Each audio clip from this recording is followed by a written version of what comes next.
Good morning, everybody.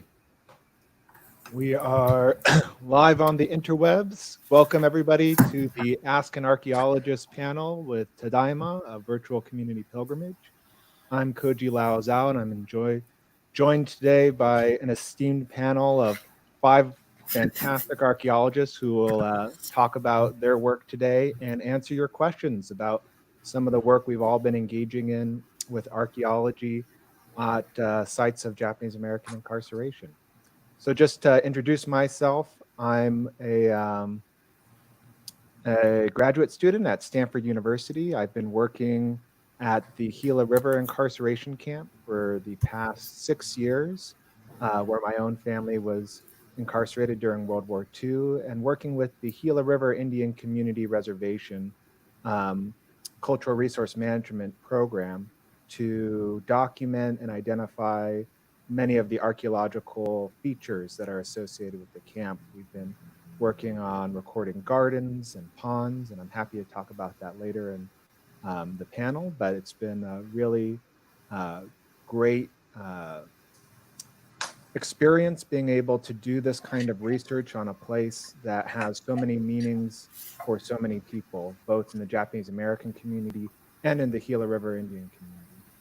And passing it off now to, I'll let my fellow panelists introduce themselves. Starting with Stacy Camp. Dr. Stacy Camp, if you would like to introduce yourself. Thanks, Koji, and thank you for organizing this panel. It's a really exciting event.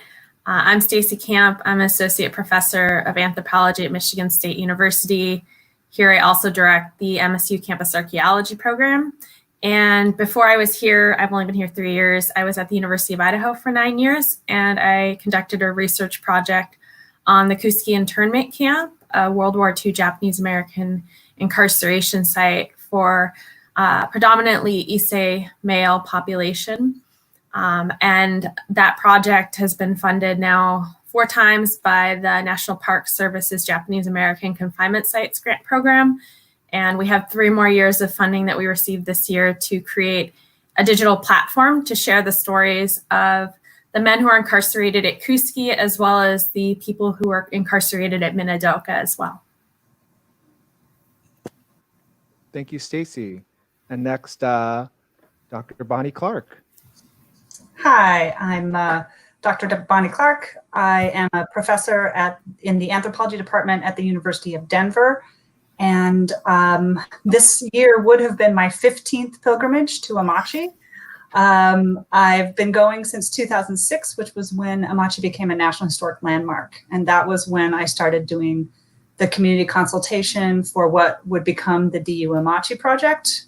We have been out there every other year, again, except for this year, since 2008, 6 field seasons of doing collaborative research with the Grenada community, that's the town that's next to Amache, as well as the survivor and descendant community. We have a wonderful project that we've been able to incorporate volunteers and high schoolers in the work that we do. And so we have completed, I wrote it all down in those years. We've actually completed intensive surface survey of 24 of the blocks at Amache. So 20 barracks blocks, 3 public area blocks, and 2 blocks that were used as informal trash dumps. That means we have 9 more barracks blocks to go and 1 more public area block, the high school. We've also excavated over a dozen different features, predominantly gardens, but also we have tested 2 ofuros and a sub-4 pit in one of the barracks. Wow, that is an amazing amount of work, and looking forward to the day that you finish not that far from now doing the whole camp. And next we'll go to our duo, Dana and April. I think April, is it now Dr. Camp Whitaker? It is, yeah. So I'm Dr. April Camp Whitaker, and I'm very excited to get to use that. I just finished my PhD at Arizona State University. And now I'm going to be working at the University of New Mexico doing a postdoc. And I started working with Dr. Clark, Bonnie, in 2008, and Dana in 2008 at Amache and did my master's research there on the experiences of children at Amache, and then took a break for a couple of years and came back to do my PhD and got sucked back into the Amache project fairly willingly because it's an amazing project to get to work on. And so just finished my dissertation research looking at the formation of community and neighborhoods and social networks and how people developed and maintained their social connections. And so, but I was just, you have to excuse Dana and I's background and the fact that we're together. Actually, we are at Topaz right now, doing a little bit of work there, and Dana will talk more about that. And so we're in a hotel room together in a fabulous hotel room in Delta. But I realized that I've now worked with all of the archaeologists on this panel at their respective sites at one point or another. So I apparently just like to hop around and get to see all of these really important sites and learn all of the stories that are connected with them and make them each very unique. So I think that's what's going to be interesting about this panel is all of the different incarceration sites have such specific and unique stories, and here we get to combine them and talk about them together. So. Thank you. And Dana, let's round us out. All right, no problem. Hi, everyone. My name is Dana Ogoshu. I am staff archaeologist, oral historian, and interpretive specialist at the Anthropological Studies Center at Sonoma State University. My incarceration archaeology background stems, like April said, back at Amache with Bonnie at DU, where I looked at the experiences and lives of women at Amache. But I'm actually here to represent Topaz today. So like April said, we're at Topaz right now. I am actually a Yonsei descendant of Topaz incarcerees. And so I've done some sort of informal survey here at Topaz in the past, working with Pasadena City College. And we're back here this weekend to do some surface survey, sort of really to protect what is going on right now. Topaz now owns, I'm going to make sure I get the number right that Jane just told me, 634 acres of the original 640 acres of Topaz itself. And so that's an amazing accomplishment, an amazing feat that the Topaz Museum has accomplished. So some of the blocks, though, were in private ownership before and were lived on.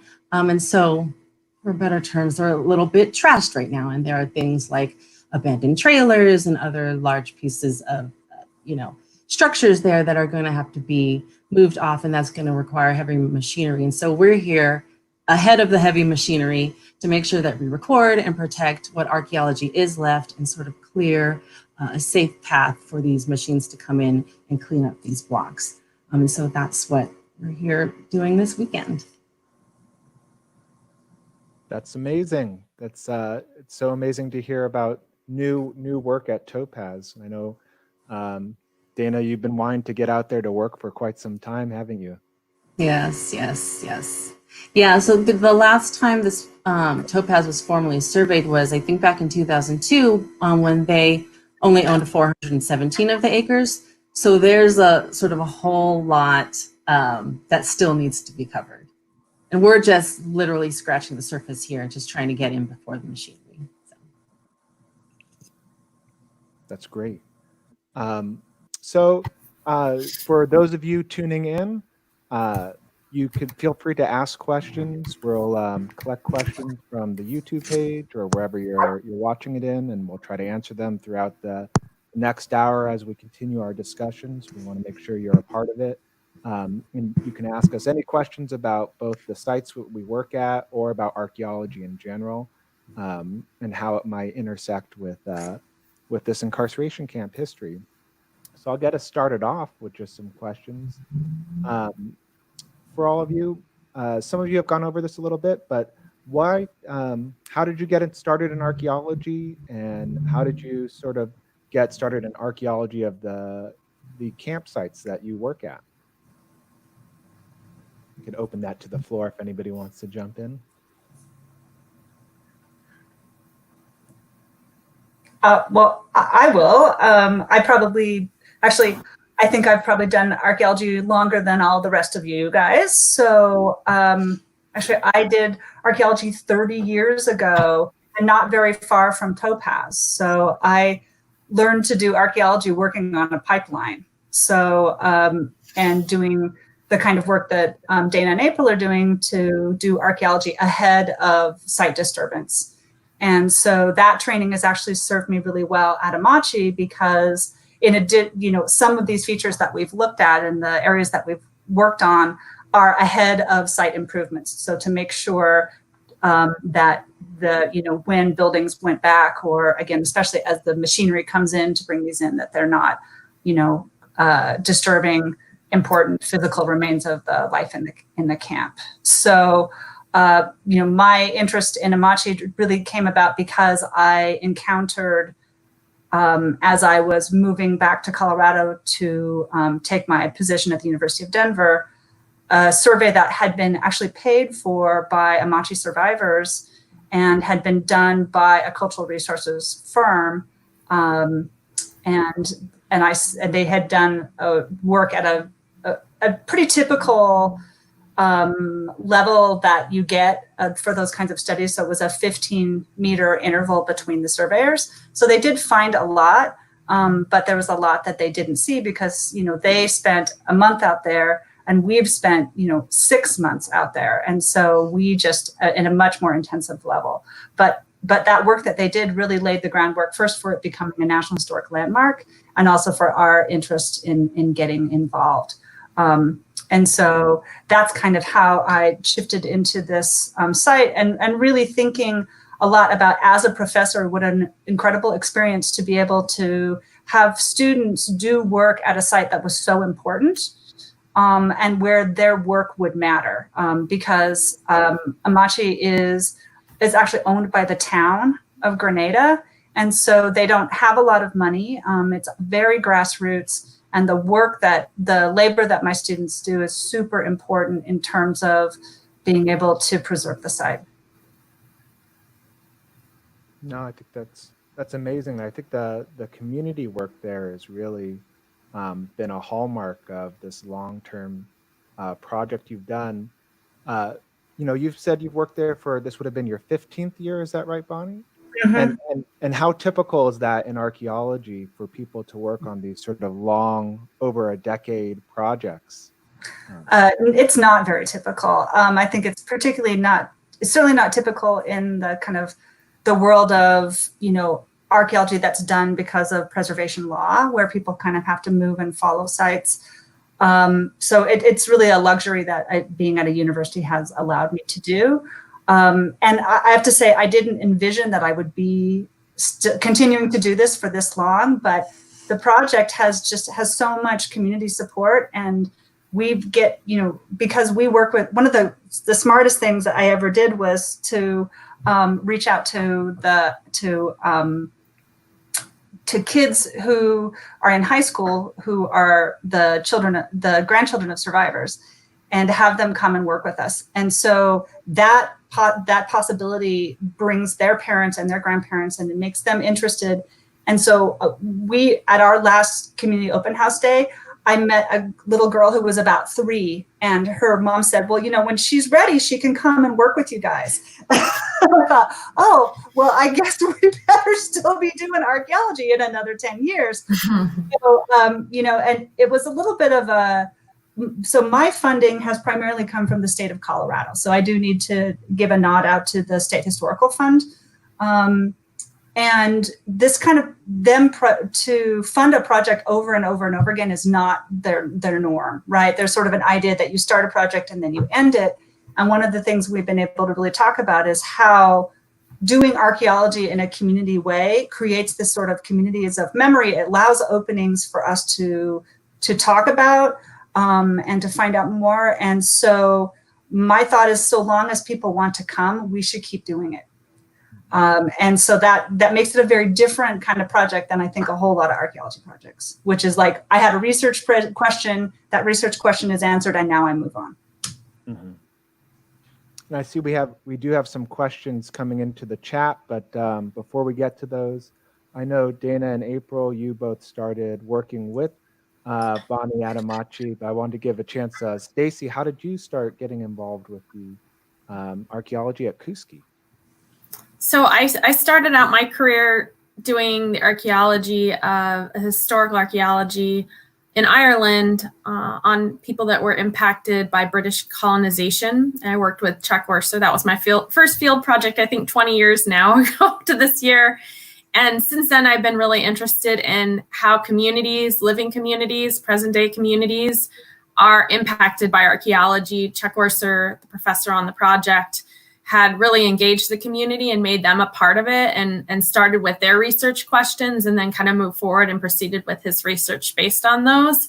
And so my dissertation ended up being on immigrants, Mexican migrants who were brought to Los Angeles, which Koji worked on the project a long time ago.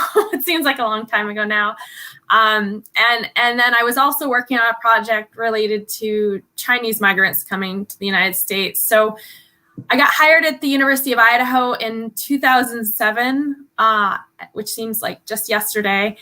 And when I got hired there, I was really excited to be able to work with Dr. Priscilla Wagers, who runs the Asian American Comparative Collection there. And I had known her name because I was working on Chinese migrant sites in California. And she was kind of the person that knew everything about Chinese migrant sites at the time. She has a huge archaeological collection of artifacts from predominantly Chinese migrant sites in the West, but also some Japanese migrant sites. And Dr. Wagers had conducted oral histories with a number of people who had either been incarcerated at Kooskia or who had worked at Kooskia as a prison official in the 1980s. And so when I got hired there, she said, I've been doing this project for a long time. There's a descendant community associated with the site, and there's archaeology there, and I think this would be a great project. And then she came to me and said, hey, National Park Service has this grant program. I think we should apply. So my first year on the tenure track, I applied for that grant thanks to Priscilla Wagers, and I got it. I also had a baby that year too. It was kind of a busy year. And she connected me with the descendant community. It's a smaller community because there were around 265 people who were incarcerated at Kooskia between May 1943 and May 1945. So the descendant community is not as large as Dr. Clark's project, and that's been a challenge because, as Dana and April and Koji who have all been at the site, it's very remote. And so I've had a few people reach out to me who have wanted to come to the site or work on the site, and I've been able to do that, but it's certainly not the kind of community-based archaeology that Dr. Clark has. I did run 2 field seasons there in 2010 and 2013. And as some of you know, it's a trash dump. So it's a lot of archaeology. And one of the things that's been challenging with that is figuring out what we're going to take and what we're going to leave behind. So we haven't done another field season there. The barracks area, the site was unfortunately destroyed by some people that worked in the state. And so we haven't been able to recover the kinds of data that Dr. Clark has been able to get. So yeah, it's been a really great project, but it's also had its challenges because we're not able to recover some of the artifacts that are directly associated with people in the barracks. And that's been the biggest bummer of it. So now we're doing the digital component of it. We're building this platform where we're hoping to have a place for the descendant community and other archaeologists to come and find information about both Minidoka, which is also in Idaho, and Kooskia, and find information about their relatives and the archaeology that potentially is associated with them. So looking at some of the questions that are coming in, I'm going to actually skip ahead to one of the more recent questions that asked, are there a lot of women in archaeology? From the depiction in TV and movies, it always seems to be a male-dominated field. And of course, on this panel, we have 4 amazing women archaeologists. So if one of you would like to sort of speak to that, I can short answer and say, yes, there are a lot of women in archaeology, but.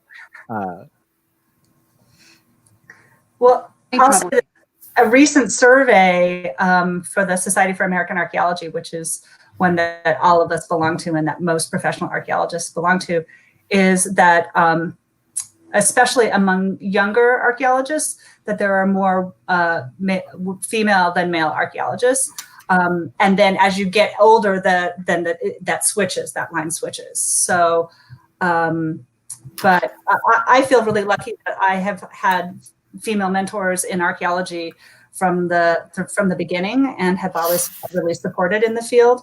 But that certainly wasn't always the case. And I think that, again, getting women into the field was one of the most important ways, sort of a wedge to sort of diversity in the field, because many of those female archaeologists were feminist archaeologists who had a commitment to social justice in a lot of different ways, which included diversifying the field and looking at the kinds of sites that we're talking about today. And Dana and April, if I recall correctly, you recently both were part of a discussion about doing archaeology as mothers, and that was a panel discussion at a recent conference, and that experience really specific, of course. But Oh, yeah. So, I mean, and Stacy's experience is also that, you know, one of the nice things about the field is it's diversified and more women have become archaeologists and risen through the ranks to become faculty and hold high-level positions at contract archaeology companies, is there's a growing openness in the field to doing things like bringing your children on field schools. And some of these traditional roles and acts of mothering and things that kept women out of parts of archaeology, because an important component of our research is often going places for, you know, potentially weeks at a time, and, you know, being pregnant in the field. We both just left our kids behind for this weekend. No. Right, and you need a support system. And so I have brought both of my children to the Amache Field School, in part because we have a support structure and an open structure. And also the community that's involved in this research is open and accepting to this. And that really has been part of, I think, why I've enjoyed doing this research, is that it's research with a community that's excited to have us there and supportive of the work we're doing, that welcomes us and our families. And, you know, it makes this a family environment, which is great. Right. And it's something, you know, I haven't actually been doing archaeology for very long, but last year at the Society for California Archaeology conference, we actually did a whole oral history booth that was based on interviewing women about being women archaeologists. And so we got a lot of stories from, you know, women that have been in archaeology for a long time, and they got to comment on, you know, the changes that they have seen over the decades. And so, you know, where we're at now is, you know, definitely where they were not at 20, 30 years ago. But these are positive changes, and we're moving in the right direction. And so to have sort of this more supportive community around it, in a wider support within the field itself, is a great thing to be a part of. Mm-hmm. that's amazing. And I remember that booth. It was great to see just really a high level of engagement. Yeah. There are a lot of fun stories. I don't get to, you know, share that are not necessarily appropriate, but there are a lot of good stories. So Mike Itamura asks that he heard there were many sub-basements that people dug out below barracks. How common were these? I know there are at Gila River. I know each camp is different. At Gila River, where I've done surveys, we found evidence of dozens, at least dozens, of basements that are still sort of visible depressions left in the earth. And I've heard about many in oral histories, but what about at camps like Topaz, Amache, and Kooskia? Definitely. You guys at Amache. I mean, I think at Amache we get small ones, but some of it relates, I think, to the flooring that's used in the barracks. Bonnie can talk more about this too, but we have poured concrete slabs. I can jump in about Amache and say one of the, oh, sorry. One of the things about Amache is that the most of the barracks had brick floors, and so what people could do is they could pick the bricks up and then they could dig underneath. And so we have a number of oral histories of them, and then again we found one specifically doing ground penetrating radar, which helps us kind of see below the surface of the ground before we actually open up test units. And it does seem like they're fairly common. They're not always easy to find. The most phenomenal one at Amache was actually the one that Jack Murrow, who was a photographer, dug below he picked up the bricks and then he dug below and created a photo studio. He was a young adult, and that's a kind of an amazing story. But we certainly know that they were, some of them are being used to, particularly families that had kids, so they could have someplace cool to store things. So we hear stories about that, and we've seen a number of them. You know, some of them are concrete, some of them are just dug out. In Jack Murrow's case, he actually had a piece of plywood that because he kept it open so he could go down in there. And unfortunately, there's a big tree on top of his barracks. So I've not been able to really explore it, but he's drawn pictures of it, and there's some oral histories about that that are available on. Gary Ono wrote a blog for the JANM Discover Nikkei about Jack Murrow's experience, and I would highly recommend reading it. It's very cool. That's great. It's I think it's really interesting to hear about how the different structures of the camp really affect whether or not people made basements. At Amache, as you were saying, they have those concrete or brick flooring. At Gila River, all of the barracks were lifted on supports. And so there was really below the barrack floors just bare earth beneath all of the barracks, which I think was conducive to digging out basements. Stacy, what about at Kooskia? Do you see signs of those types of structures or dugouts? Well, the barracks area was destroyed, so we don't have evidence of them. But I think Jeff Burton, who's National Park Service archaeologist for Manzanar, has written extensively about the topic as well at Manzanar. So I know they have evidence, but we don't.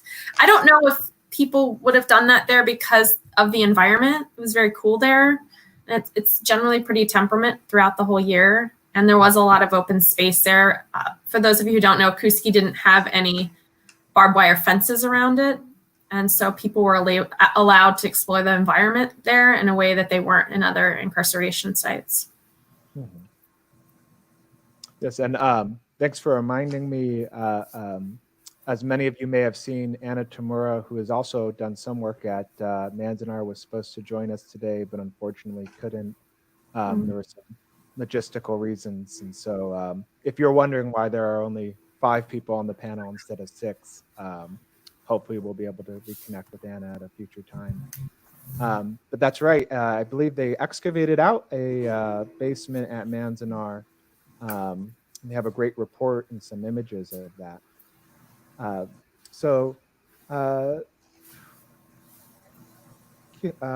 Kelsey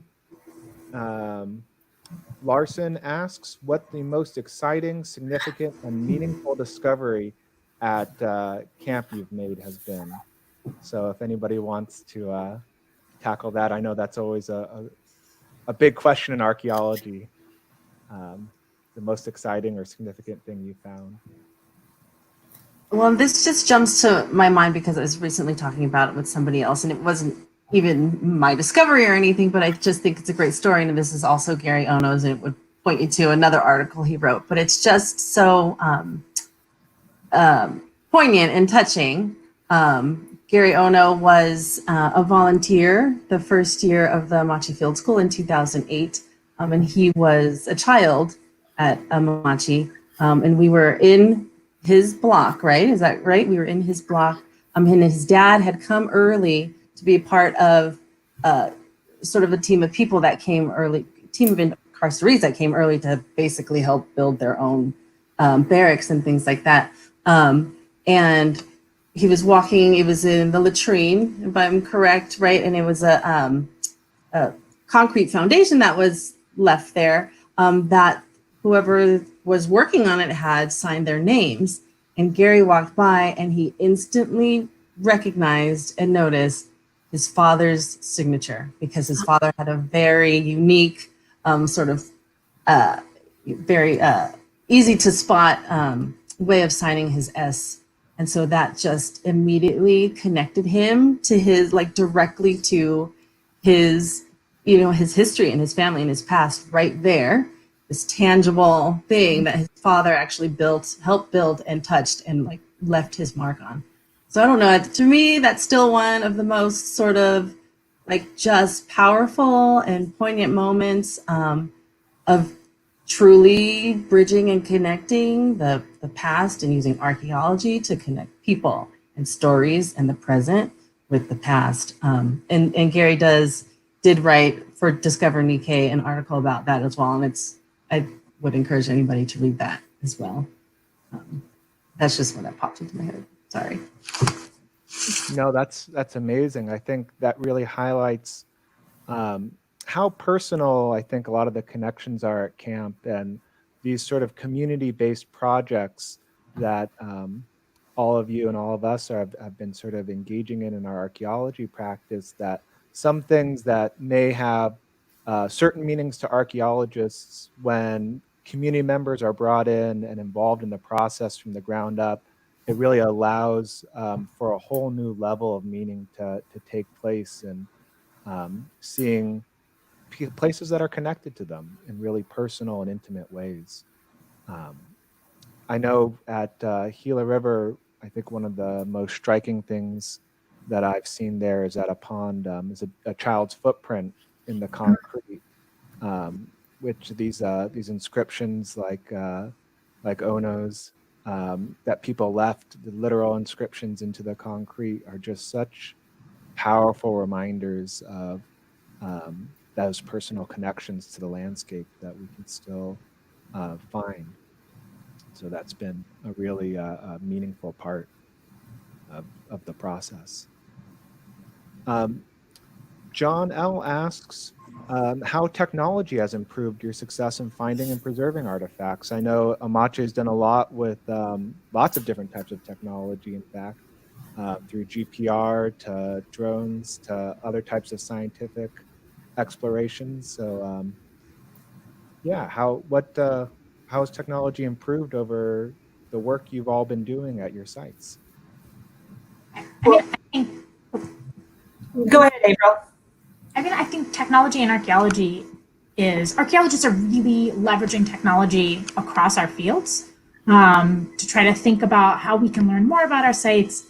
Even just at Amache, we've been doing work there, since the field project since 2008, and just thinking about how we've improved from paper forms to now we use all digital forms, to having a little camera and a paper photo log, to taking the photos directly into the iPad with metadata immediately recorded. All of that, the type of GPS systems we're using to global positioning systems to actually collect the locational data from using sort of older school total stations where the soft sands, they shifted over the day. And so you could see the location of things slowly smear out across the maps we're making, to now we have these amazing handheld units, and we can stand over an artifact and tap a button and grab the data immediately. We've also been using ground penetrating radar before we do any excavations, so that we can do really targeted excavation and say, okay, we want to see if there's a barrack or a garden that's going to be impacted by the reconstruction of a recent rock hall.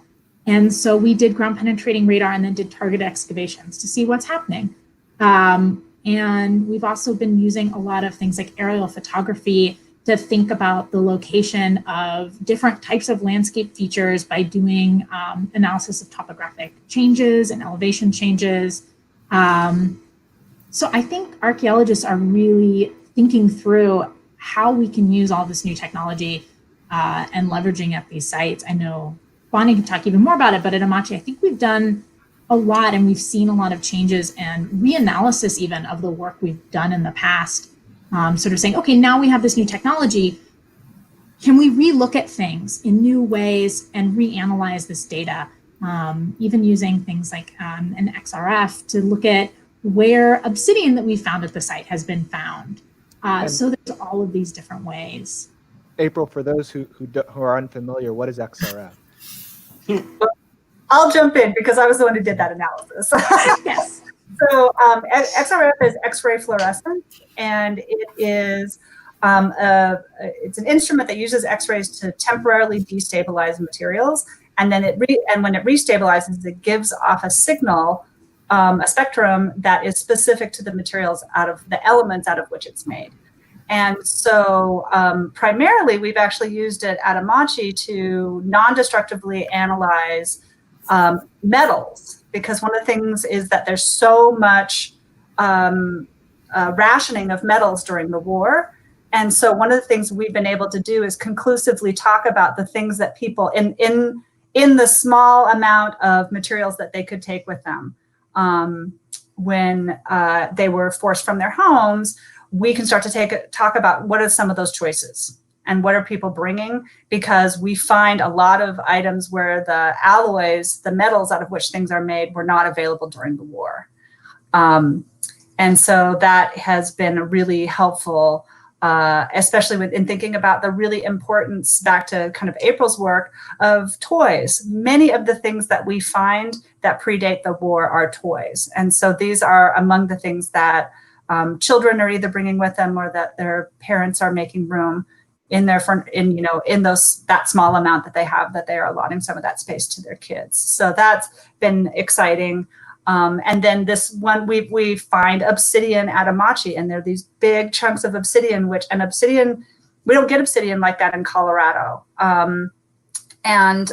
What's really interesting is the larger pieces, the one that we found in context, appears to have been collected from the mountain just above Tule Lake.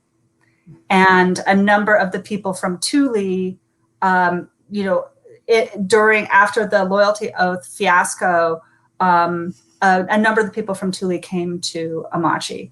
And so we wonder if maybe this came with them. But it's really interesting because it is from Glass Mountain in Siskiyou County, California, and it is in the desert in Amache. Wow, that's amazing, the use of technology to trace these types of chemical elements and that non-destructive analysis, which I think is just growing exponentially in archaeology. And Stacy, I think you've been doing some artifact scanning, is that right? You've done a lot of work with other types of analysis using digital technologies and 3D scanning. Yeah, so we are creating 3D models of artifacts using the Japanese American Confinement Sites grant in the next 3 years, and photogrammetry of the artifacts that people have been the most interested in and really want to see. And then they can 3D print them at home if they really want to.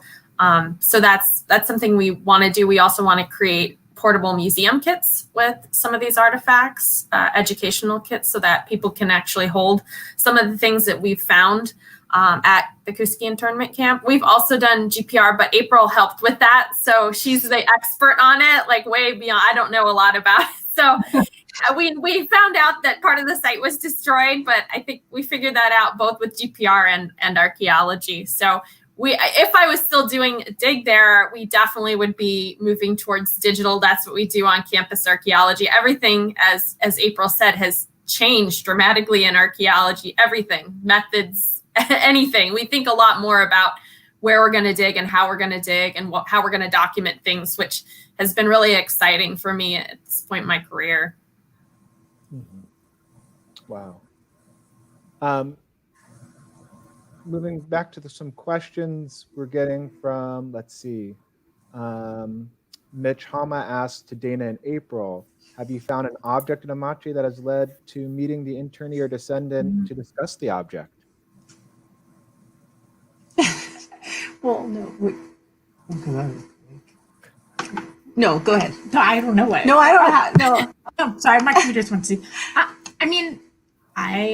I think one of the interesting things, especially with the Amache project, is that we do reunions every field school. And so people come to the site and we get to take them out, work with people to find where their families were, show them around the site. And I think it's led to a lot of really interesting experiences with individuals, finding things. And a lot of times the material act of seeing an artifact on the landscape triggers memories, triggers these amazing stories that for me, and kind of feeding back to the earlier question about really interesting artifacts that we found, often brings people's lived experiences. So what it was like every day, and changes our understanding. So we get these big glass jugs.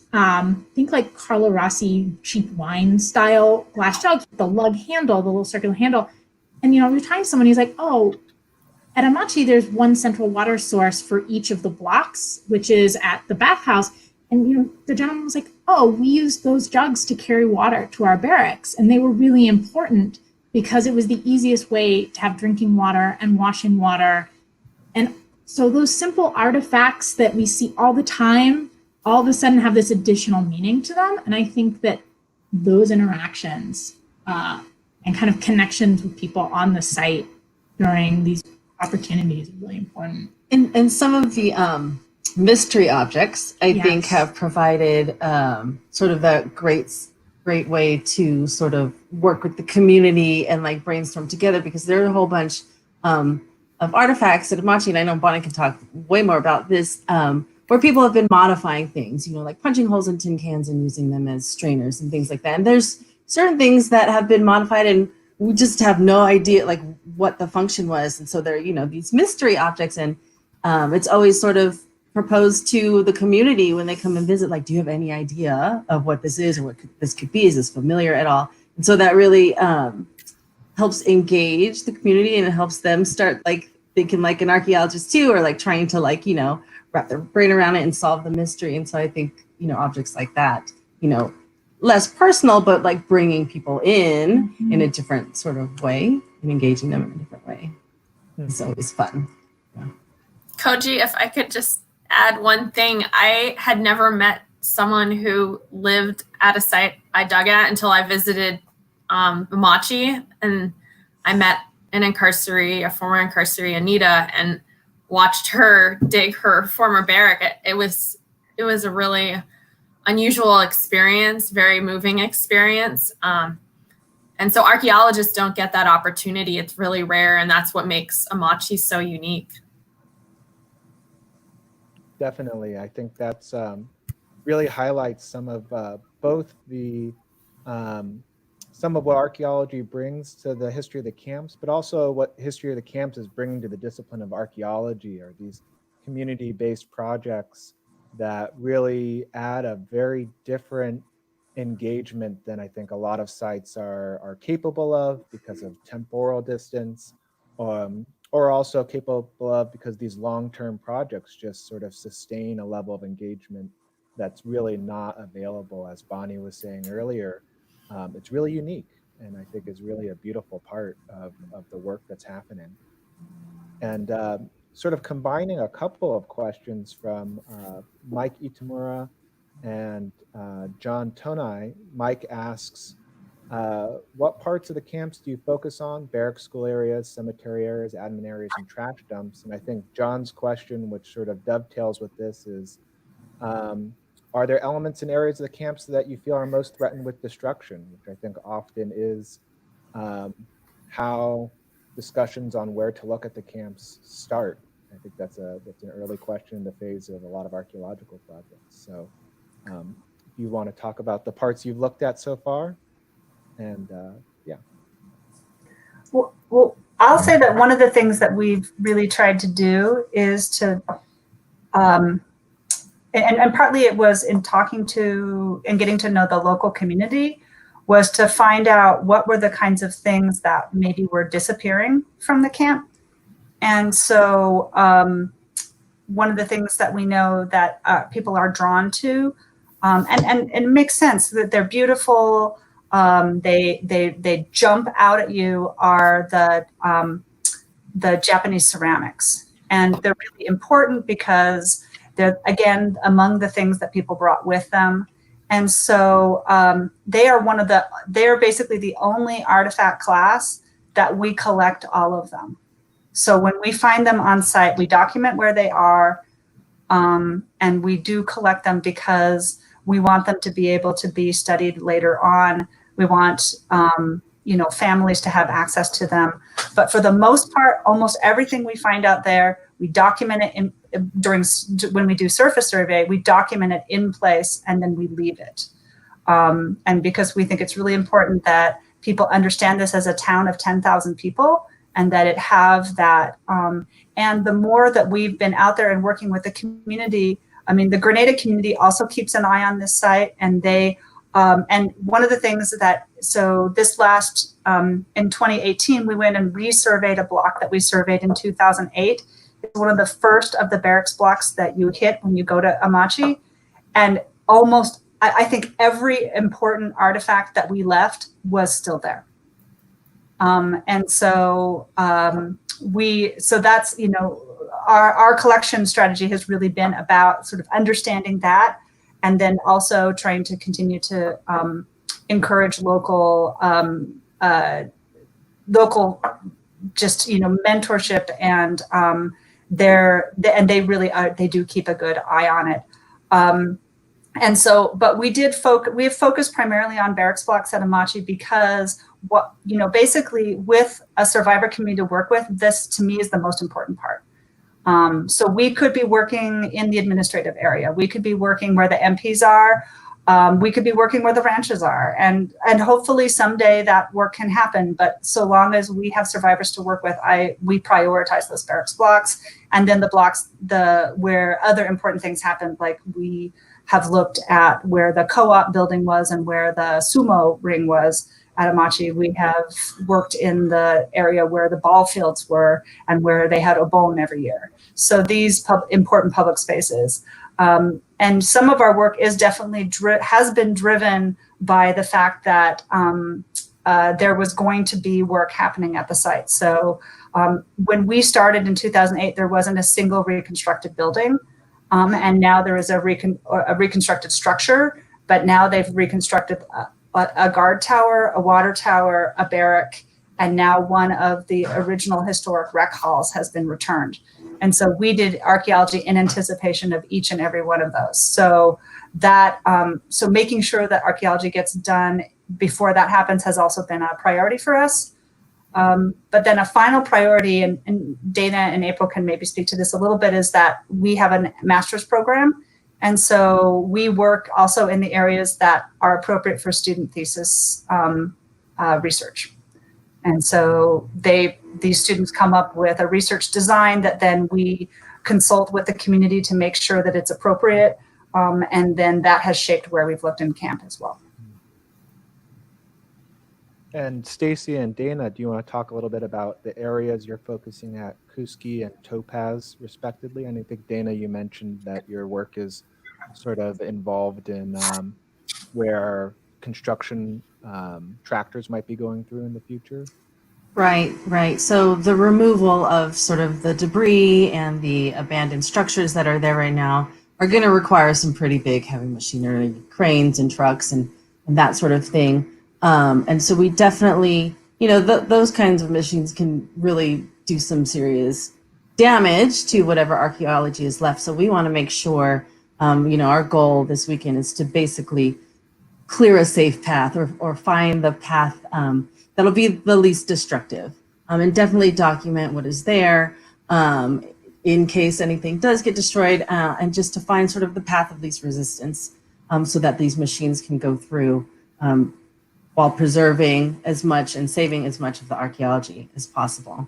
So that's, you know, that's definitely what is what we're prioritizing and what's guiding us this weekend. If by some chance we finish, you know, sort of those areas early, there are plenty of blocks to choose from that have not yet been surveyed. And certain things like research interest definitely would sort of lead us towards certain blocks versus others. You know, there are gardens at Topaz, just like there are at Amache. And so, you know, because Bonnie's done so much work and, you know, we've seen so much with gardens at Amache, we'd probably be drawn to looking at a block here at Topaz that has some significant gardens just for that sort of comparative aspect. And how about your work, Stacy, at Kooskia? How have you decided where to look archaeologically? So we started with the barracks because we were hoping to find personal effects related to the incarcerees. And we knew there was a trash jump across the creek from the river that had been, as we discovered, protected because the creek is really high during most of the year. and it protected it from people accessing it and looting the dump. My priority at this point, because we're not going back to dig, we got a very good sample in 2010 and 2013 of the very extensive dump, is to make that data accessible and available to the public, because Kooskia isn't a place that people go to every year. It's really inaccessible. Those of you who've been there know that. There's about 7 people who live in the closest town to Kooskia. So our goal is to put everything online. We've done some outreach with the local community and keep in touch with the people that are right close to the site, but it is in a national forest. And so it is, and it's in a part of Idaho. So our goal is bringing it online and sharing that. So we're really thankful for that grant that'll allow us to do that and make sure that people who want to study Kooskia and learn about it can.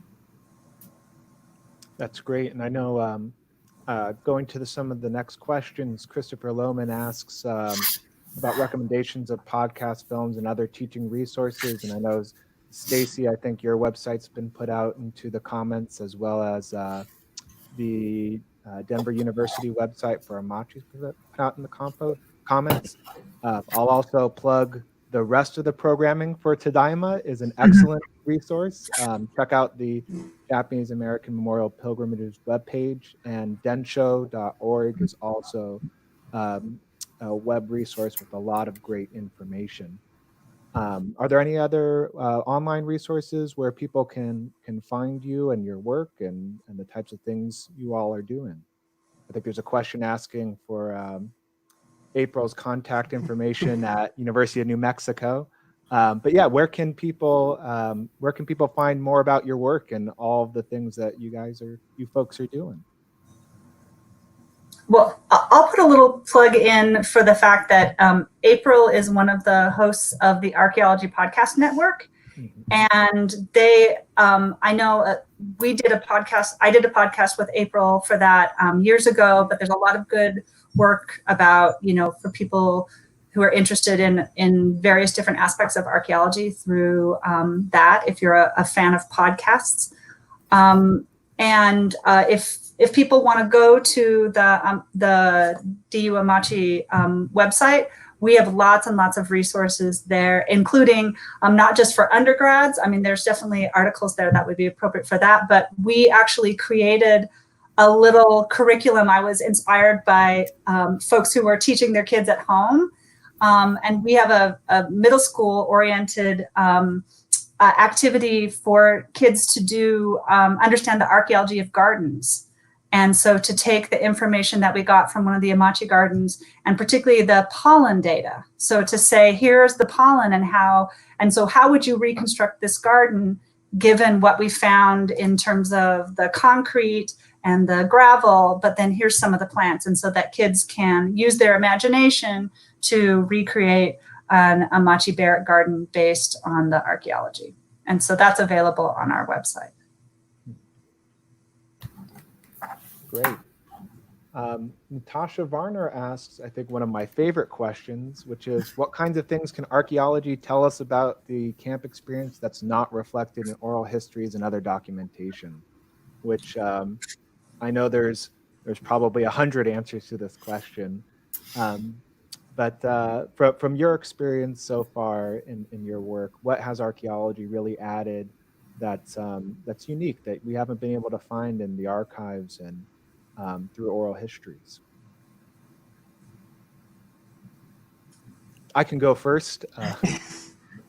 One thing that was really, really sort of surprising in the work I've done with the Gila River Indian community at Gila is in sort of oral histories and archival records, we had seen mention of garden ponds, like Amache, like Topaz, as well as Manzanar and many of the other camps.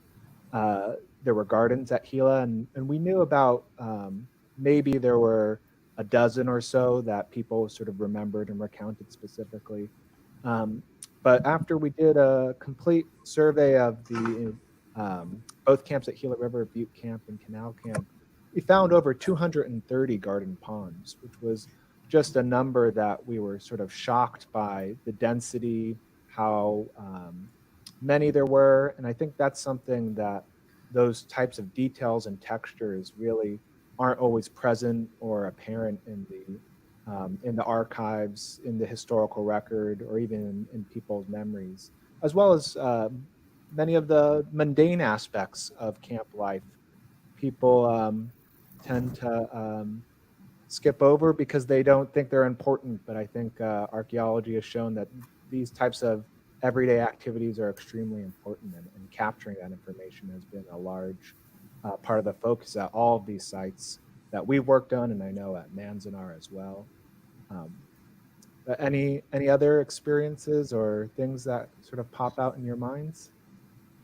I think kind of building off what you're saying, Koji, is sometimes the archaeology helps us think of the questions that we need to ask the community, because we find things and we are curious, and so we ask questions that maybe we wouldn't have thought to ask before and aren't the kinds of things that people think to tell us, right? So often when you do oral histories, there are sets of questions or things that lots of people talk about because they're strong memories. You know, no one ever writes down what you had for dinner on a random Tuesday, but you'll think about what you always had for Christmas dinner, right? We record these big important events or repeated events.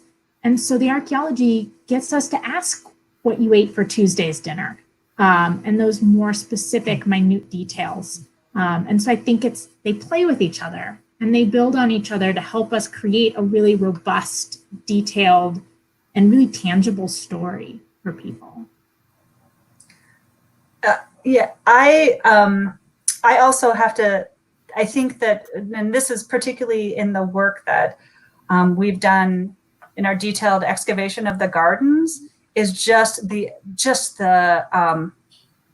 amazing amount of effort that people put into recreating and turning this prison into a community, and specifically the expertise in growing things that we see. And so we have found fish bones and fish scales. We have seen iron filings. We get crushed eggshell. All the different ways that they're amending these soils is truly, and this last, in 2016, we discovered, looking at the pollen data and also just what the soil was composed of, is that they were actually, so we knew that people had been going down to because there was some oral history, we knew that people had been going down to the Arkansas River, which is 3 miles north of the camp perimeter, but within the borders of where all the agricultural fields were, and that people were digging up plants and then retransplanting them in camp. But what we discovered is that they're actually using the soil from the Arkansas as a soil amendment as well, because it has a higher organic material, and it's more clay, whereas up at Amache it's sand. And I just blew my mind to think that they're not just harvesting plants, but they're also harvesting soil and bringing it back up. And then in terms of the pollen, about just all the different kinds of plants that they could grow at Amache that have no business growing on the high plains. And I think that it really helps us see these webs of knowledge as they're being employed in this amazingly difficult environment.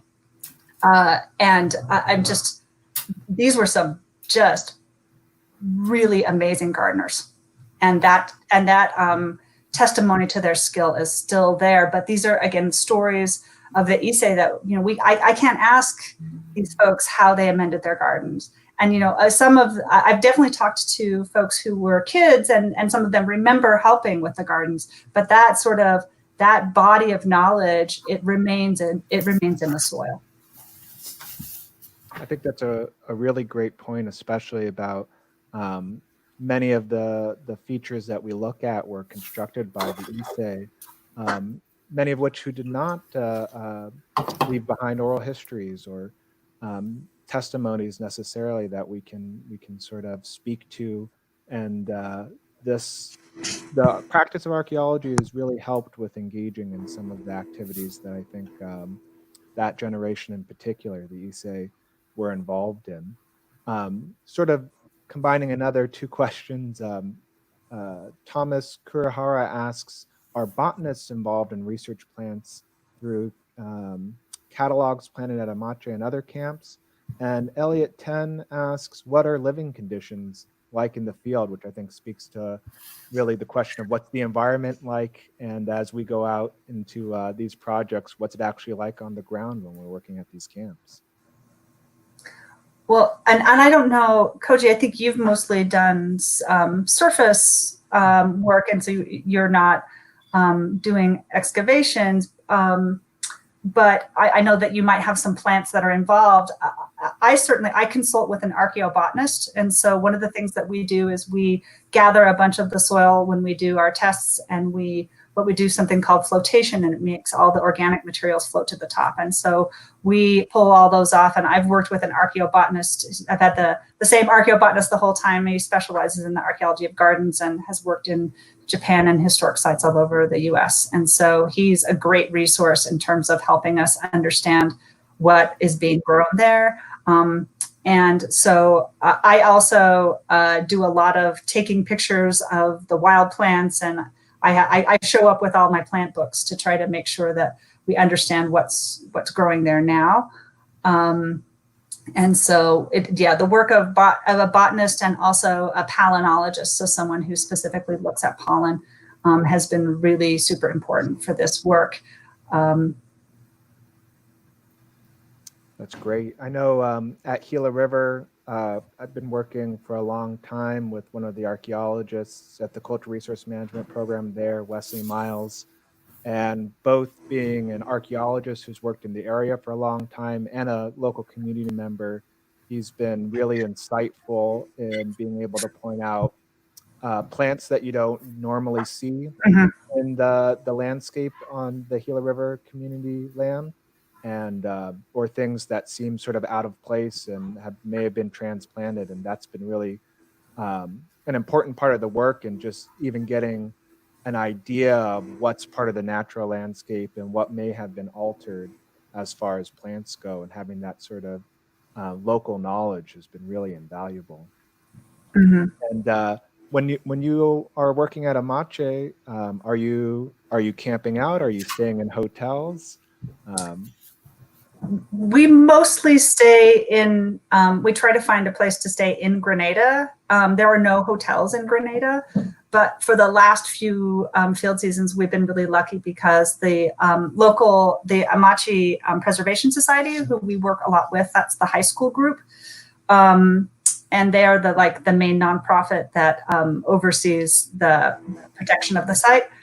They have a research facility now, and we get to stay there, which is great. We're still a little bit bigger than we can fit. So April and I stay in our trailers, especially with her and her twin boys. They get their own little space. I will say one thing about the local conditions is that we only work in the morning. So we get, I wake these teenagers up far earlier than they want to be woken up. And we are out on site at 6 a.m.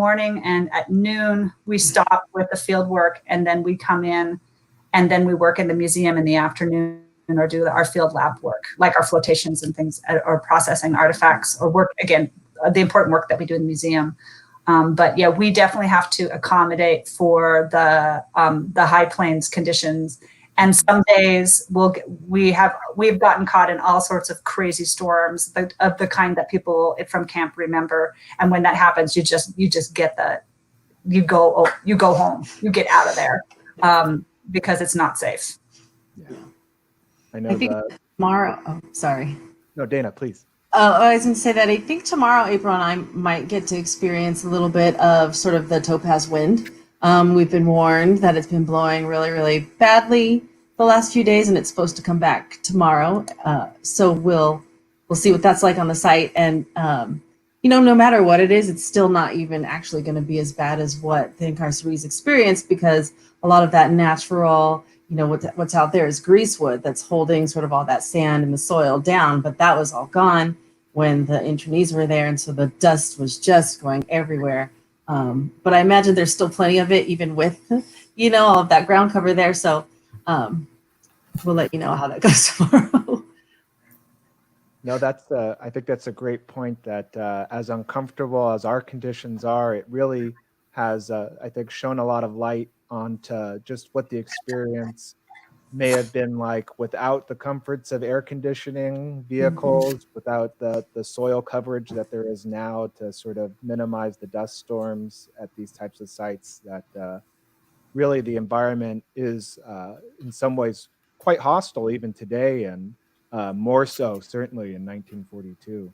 And I think the experience of working out on the camps really sort of highlights that, as we only are exposed to a fraction of what the conditions were like.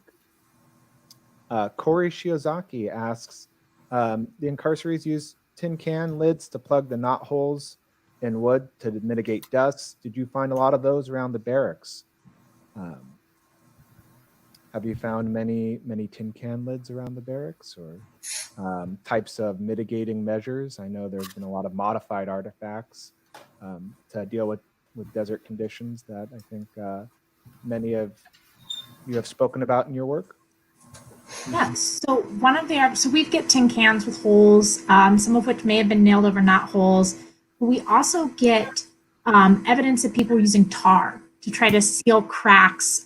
So sometimes on the foundation edges, we'll get little areas where there's tar or even additional cement, where they tried to kind of cover that seam between the wooden and board infrastructure and the concrete.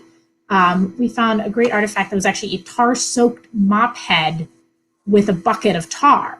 And so, they're figuring out ways to kind of cover the holes and the cracks and to try to seal these buildings a little bit more against the climatic conditions. So we see that archaeologically, and we find evidence of all of these efforts to make conditions more habitable. And it is amazing how often that is with some kind of scrap material. So, one of the tar, I will say one of the things that we collected, because I think it's so evocative and we've used it in exhibits before, it's a mess hall tin can that has holes poked in it and then a wire handle added to it to make it into a bucket. And then it's full of tar and then there's a stick in it. And it's like, none of these things were intended to do the thing that they made it do. But yeah, the sort of so many different ways that people were taking control and really ameliorating these conditions to the best of their ability. And we do definitely see that archaeologically. And do you see that, Koji, in your wanders around your barracks? We definitely do see a lot of artifacts. I think there's been quite a few punctured tin cans that are reminiscent of what I've seen in the archaeological reports coming out of Amache. And I think the frequency of gardens, ponds next to the barracks speak to efforts to cool down and ameliorate the dust. And so I think you see a lot of the survey work, especially I've done in the last year, has brought to mind some of the things that you've been writing about. You and April and Dana have sort of documented at Amache, as well as some of the things that have been documented at Manzanar, and these sort of strategies to innovate, to deal with the local conditions. We're a little over time, but we'll try to get to the last set of questions. Catherine Chan asks, what do you typically do with the artifacts after they've been found and documented? Do they get donated to museums? I know, Bonnie, you've talked a little bit about the sort of catch and release protocol employed at Amache. But what does happen at Amache and at Kooskia when you find these artifacts that you do collect? Are they going to museum repositories? Are they going online? How can people sort of get a look at what and where is it disseminated out? So the ones that we have collected, so again, some sort of very, very selected surface items, and then the things that we get from excavation. They're right now temporarily curated at the University of Denver in our archaeology lab, because we are, they're continuing ongoing research happening with them. Eventually they will go back to the Amache Museum in Grenada. In terms of letting people know about them, we have been doing a series of co-curated exhibits. We've done 3 of them, and there are links to those exhibits on the website that I posted, but I'll also do a direct link to that. And that's a way for people to be able to see some of the items that we've found. And these are all sort of the way they're interpreted by my students who are learning how to sort of analyze material culture, but then they're also interpreted by community members who talk about the significance of them. So it's a nice kind of collaborative work there. And that's one of the ways. And then I see that there's a question about pilgrimages and being involved in those. And so something that we do is that we do bring often selected items that we have found at Amache, and we bring them to community events, and so that people can access them and see them. And so sometimes that's at the pilgrimages, sometimes that's at the Denver Area Day of Remembrance. And then we also host an open house when we are in the field for community members, and also one for the public. And that's a great chance for people to be able to engage with these items. For example, we let them help wash the artifacts, so people can get a chance to sort of be up close and personal with some of these items. And Stacy, what about the artifacts you've been collecting at Kooskia? Where can people get a sense? Are they going to museums? Are you putting some of them online? So I think to date we have 6,000 photographs on our website of the artifacts that have been cataloged and analyzed. So I think that link has been shared in the comments, and our goal is to have almost every artifact that we've cataloged and analyzed, which is tens of thousands of artifacts, online and available for the public and descendant communities to access using the grant money we received from NPS. So everything should be online, accessible to our communities and to archaeologists who want to look at what we found and figure out how we identified them as well. The people who own the collection are the Clearwater National Forest, because that's the property upon which the Kooskia internment camp is located. So technically the artifacts are their property. The collection will go back to the University of Idaho in a few years after the grant has been completed, and it will be in the repository there. We have done lots of open houses. We are hoping to do some museum exhibits with some of the collection, a selected portion of the collection, and we're also developing curriculum as part of the grant that will involve some traveling artifacts, 3D printed artifacts. So it's a very large collection, and one of the decisions we'll have to make is what are we going to keep in the collection, and what are some of the things like colorless glass fragments that don't have any information on them, that aren't datable. What are we going to do with those? So if there's members of the public that are really interested in repurposing them or using them for an art project or something along those lines, please do get in contact with us. I think the Forest Service is open to that. Great. And to wrap up the panel, earlier there was a question from Dominador Jr. about other sites that you've worked at. I think it was directed to you, Bonnie, but there's also a question from Gordon Sakaweare, or Sakwe. Apologies, Gordon, for mispronouncing your name. I'm sure. Are there any tips about potential archaeologists in terms of study and our career? So yeah, other sites that you've all worked at to wrap up, and tips to those budding archaeologists that are looking to get started in the field. Koji, if you don't mind me putting in a plug for other talks during the pilgrimage that feature the Kooskia internment camp. So there are 3 other talks that are going to feature the Kooskia internment camp. I'm giving a talk on the everyday lives of incarcerees.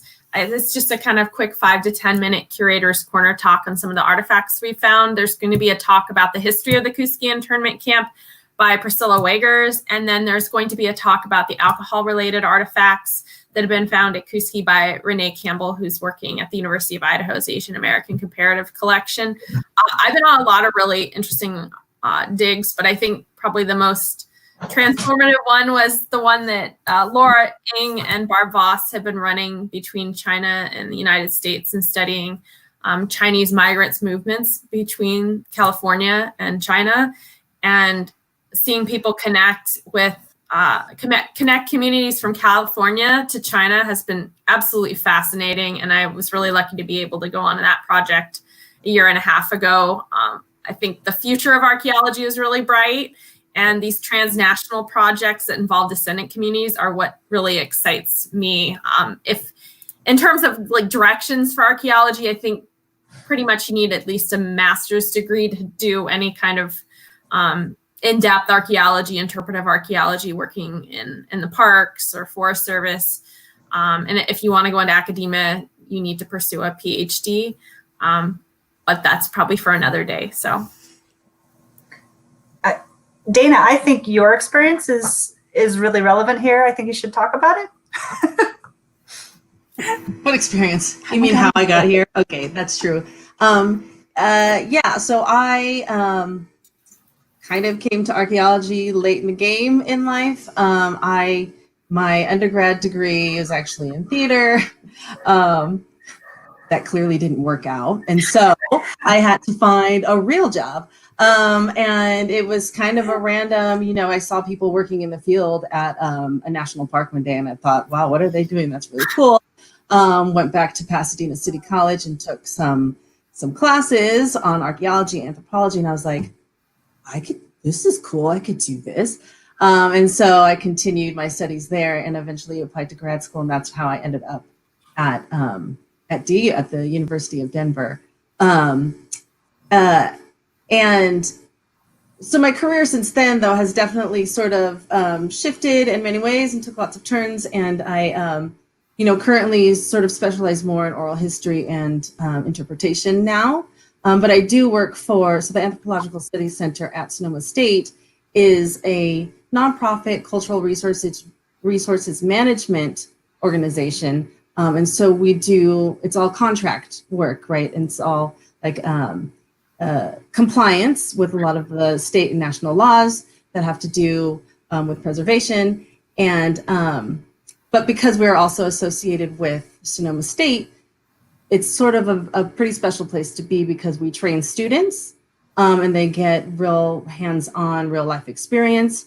And our projects are just so various. Like they range from, gold rush archaeology to, very urban, if I have to pick sort of a site, like Stacey said, like one of the ones that sort of stuck out for mine recently is I got to dig a site in San Francisco, Chinatown, where we were excavating sewing machines from the garment industry from the 1870s that were used in Chinatown. So, there's sort of a lot of different ways that a career in archaeology can go, and a lot of specializations, and just a lot of ways to get to where you want to go. I literally, 15 years ago, even less than that, would never have guessed that I would be sitting in Delta, Utah, about to do archaeology at Topaz. Like that's, that was not even ever on my radar. So if you have any kind of sort of passion or idea or, research interest, there are lots of ways, I think, to get there. Mm-hmm. Well, and I have to say, for people who are at the end of a career and still have lots of energy, I mean, our volunteers, we could not do archaeology without them.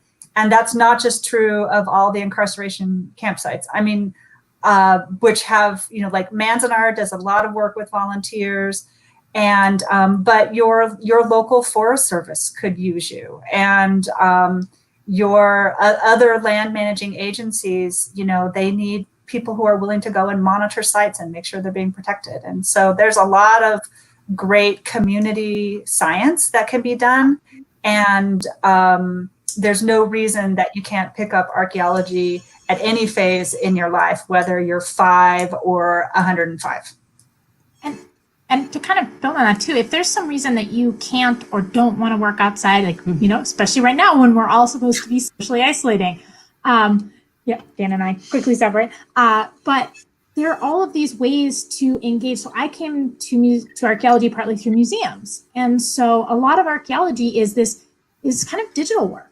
So one of the links on the University of Denver page is to a digital map, an ArcGIS map, where you can search for people and find where they lived at Amache. And so this is the effort of people doing mapping, digital mapping, and then also taking archival documents and turning them into Excel data so we can link all of these things. So there's all of these layers of archaeology that go beyond getting dirty and being outside in the hot sun and go to sitting in archives and analyzing photographs to figure out what an object is, to taking historic maps and making them something that we can put into computers. So there's so many pieces of archaeology. Bonnie talked about the archaeobotanists that we work with. So I have a friend who's a scientific illustrator who does archaeological illustration, right? So there's all of these venues into archaeology that can use skills you already have. And so, yeah, archaeologists are always looking for people who want to help us on our projects too, because there's more work than we can ever do by ourselves. And we don't have all of the skills too. I think that's a great place. Those are four great responses from four great archaeologists. Thank you all for staying past the hour, and for those of you who are still watching live, for tuning in and sticking with us. Please, I'm sure everybody is happy to, if you look them up on their staff, faculty, or student profiles, all of us, Stacy Camp at Michigan State University, Bonnie Clark at the University of Denver, Dana Ogoshu at Sonoma State, and April Camp Whitaker at the University of New Mexico, and myself at Stanford University.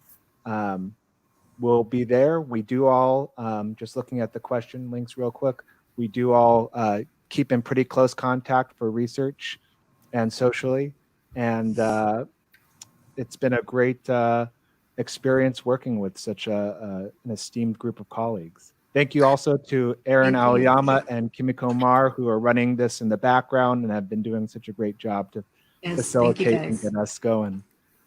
Were you going to plug, Bonnie? Because I was going to plug too. Yeah. I think we all have some plugs. All right, let's close off with some plugs. Sorry about that. So first, there is going to be a talk in August about a Topaz Toddler project, which is connecting and finding people who are preschoolers in Topaz that we have their original art that they made in Topaz. And so we're trying to find all of those people and hear their stories and let them view pieces of their art. And so we'll be talking more about that project on August 7th. And my last plug is for the Topaz Museum. This cleanup that we've been talking about and all this work that they have to do at the site is going to be very costly for them. And so if you can help, if you're willing to help, the cleanup's going to cost, upwards of $10,000. And so if you, are able to, topazmuseum.org would be happy and grateful for any donations that you can offer. So thank you for that. My plug I was actually going to plug Koji, which is the question about the camp networks. And Koji's done a really great job he's created a listserv among archaeologists who are working on these issues, and has helped to connect us in various different ways through conference presentations. And very soon, there will be a publication in the International Journal of Historical Archaeology about the archaeology of the Japanese diaspora. And it's going to be, so a lot of us who do this work on the incarceration camps are going to be part of that, but we're also looking at sites that are before and after, and thinking about how all of these fit into the larger picture of life in the Japanese diaspora. And so if you're interested in this, that will be arriving this year, right, Koji? we hope. But certainly, again, like Dana, if you're interested in this topic, there's lots of different things that are going to be happening. So April and I are going to be doing another talk about sort of focusing on the methods of the Amache project through a discussion of the heritage of sports at Amache. So that's going to be in week 5. And then I also did a presentation during week 1 of the pilgrimage on just specifically the archaeology of gardens and gardeners at Amache. So that video is available if anyone would like to take a look at that. And Stacy, you said there are 3 more Kooskia presentations coming up. Yes, Dr. Priscilla Wagers is giving a 30-minute talk on the history of the Kooskia internment camp, and there is some archaeology from me interspersed in that talk. And then there's a talk about the alcohol-related artifacts from Kooskia by Renee Campbell, who's at the University of Idaho. And I'm talking about the everyday objects we found at the Kooskia internment camp, including artwork and hygiene-related products. April, do you have any last plugs before we sign off?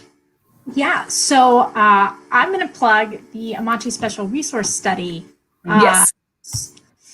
So Amache is in the process of undergoing review to be part of the National Park System, and there's some meetings that have been incorporated into the digital pilgrimage. They're asking for comments from the public about the importance of Amache and all of the incarceration sites as part of this landscape. So please give feedback, tell the government why Amache should be part of the National Park System. Yeah, and on July 11th, the Amache Historical Society, too, will be sort of presenting a meeting to help people understand how they can comment and how their comments can be most helpful. And so I think Amache.org will have the information for how to join that. And so this is important. If you're interested in this topic, if you care about it, this is a great way of providing support. Thank you. Thank you. Thank you, Bonnie, for the shout out. And Oh, sure. And I am going to just right now post the Amache Special Resource Study homepage onto the comments for people. Great. Perfect. And everybody check out the rest of the programming for Tadaima. There's still plenty of weeks of great content. As all of our panelists have said, there are lots of great content coming up that we're involved in. I'll be helping out with the Japanese American Incarceration on Indigenous Lands panel on July 11th, which will be a great discussion moderated by Hannah Maruyama. And I think is going to be a really insightful discussion on the intersections between Japanese American incarceration and Indigenous experiences during World War II. And with that, thank you, everybody. Thanks. Thank you. Thank you to Kimiko and everyone at Tadaima. It's just an amazing effort, and we're so grateful. Thank you. Thank you. Let's see.